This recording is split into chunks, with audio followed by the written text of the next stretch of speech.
So I know in a previous life you were on a senior member of the White House hostage policy um, review team. Yep. Take me inside what would be the government's thinking about how we're addressing the current hostages that Hamas has taken. What is the Sure. goal? How is it different because it's not a state actor? This isn't Russia or North Korea or whatever. This is a terrorist organization. So how do we look at them, and what is Sure. our government doing on the backside that we might not be aware of? That's a great question. So one of the things that we had out of the 2015 hostage policy review that we created is the special envoy for hostage affairs, the presidential special envoy, that is, which is Roger Carson's former Green Beret. Great, great guy, carryover from the previous administration, really knows what he's doing, and his team is really dedicated. And then also the Hostage Recovery Fusion Cell, which is an interagency intelligence cell meant to share information regarding the hostages, right? So the bureaucracy that was needed was created in terms of intelligence sharing. A person whose responsibility is to negotiate over these matters, who's well trained, is in place. And so when the government looks at these situations, this is probably, by the way, the most complicated case I've ever seen in my career. I mean, I had oversight for policy and operations, at the Pentagon. I wasn't a tier one operator by any means. It's not my background. But having oversight for operations and policy, there's 200 hostages. They were taken from all over southern Israel. So this was clearly a purposeful act, right? This wasn't like some random cell leader said, hey, we're done with the raping and pillaging and murdering. Let's just grab the extra people that are left. This was a direction ahead of time, which tells us a couple things. That Hamas knew this attack was at least designed to be spectacular in size and its effects that it delivered to try to achieve their political ends, which is the definition for terrorism, right? Politically motivated violence against civilians. So this was in fact a terrorist attack. And their policy, goal that they've always been trying to achieve is a two-state solution where they don't recognize Israel and Hamas has their own Palestinian state that they're responsible for. Unlike the other groups that have renounced terrorism in pursuit of that objective, Hamas never did, and when they broke from the Muslim Brotherhood in '87. So you have a terrorist group, but they're also a quasi-state actor because they've been allowed to administer Gaza in a population of 2 million people for over a decade, right? I mean, they're in charge. They're running all the ministries, the hospitals, everything else. So it's a very bizarre scenario in that regard, much like the Taliban coming back into power now, right?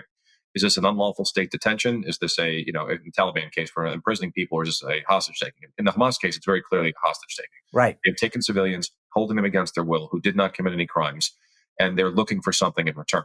So we know that they're trying to use them as leverage, and they're trying to do that because they're trying to mitigate Israel's military advantage. So you really have two choices, right? It's either a negotiated settlement or you have some type of rescue operation.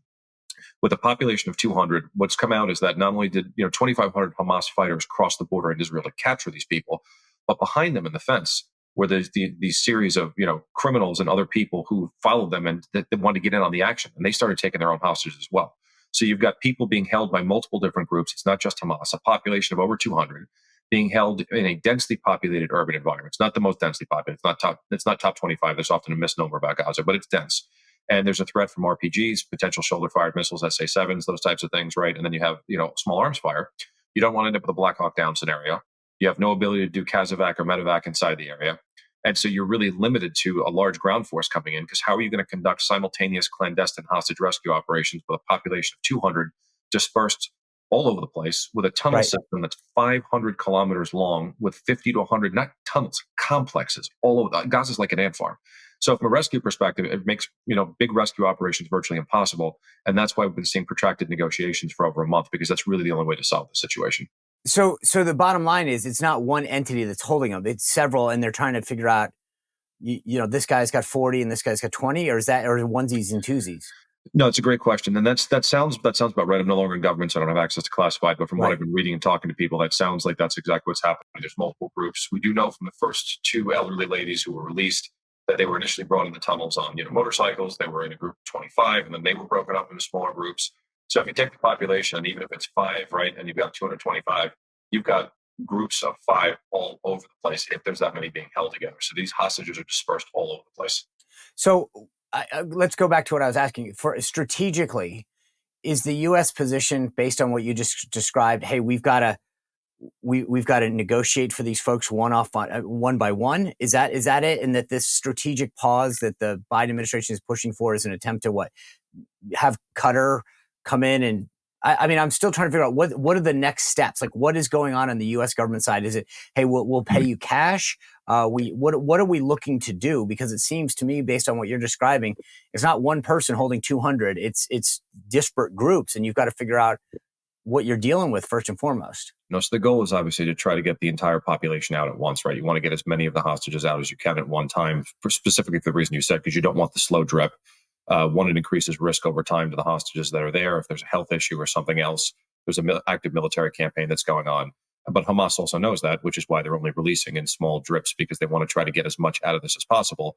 And they're doing it to mitigate the advantages Israel has of, armor, artillery, and air support, which they don't have. Same reason they're going to use IEDs. There was a factory discovered the other day, and TTPs that were developed against the United States, by other Shia-backed militias. That case in Iraq. So no, they're going to negotiate to try to get as many out as possible. And yes, it's that trilateral negotiation, right, to try to get the hostages back. And then you want to find out if they actually have everybody. So the first test is, you want to make sure who you're negotiating with actually has the authority to release people. And because there were a couple of folks who were released, we know at least who they're talking to do have the power and authority over those holding folks to get them out. So that's the first thing. And then, as you mentioned, it's the intelligence picture. Do we know where everybody is, and do we know who's all holding them? And that's the first thing you have to figure out. So the size of this population, the fact that it's multiple groups and they're dispersed all over the place, makes this one of the most complex hostage situations I've ever seen or read about. Yeah. So what if you had to put chances on it based on your expertise? I mean, do we stand a pretty good chance of getting these folks back? And secondly, do you think that this pause makes sense? There's a lot of criticism of the Biden administration for advocating for a pause because it just gives Hamas time to regroup. And people are saying, well, how do we know that they're going to keep their word and let hostages out if we do give this pause? Right. So some of it is a trust building measure, right? Like, hey, for an agreement for a tactical pause, if that's in fact what they're asking for on the battlefield in a particular area, we expect to see a release of hostages that are there. So that is one reason that you would want to do that. Yes, they get out safe. But also, the other reason under the law of armed conflict, you do still have people that are in the battlefield up north, despite Israel making it very clear that they need to leave, dropping leaflets, WhatsApp messages, texts, phone calls, everything in public pronouncements. So clearing the civilians off the battlefield helps because, I still believe that the biggest Achilles heel to the operation for the Israelis is public sentiment in the Arab world and worldwide, for that matter, in response to, civilian casualties that are there. They have an obligation to demilitarize Hamas and ensure that they're never able to conduct an attack like that again.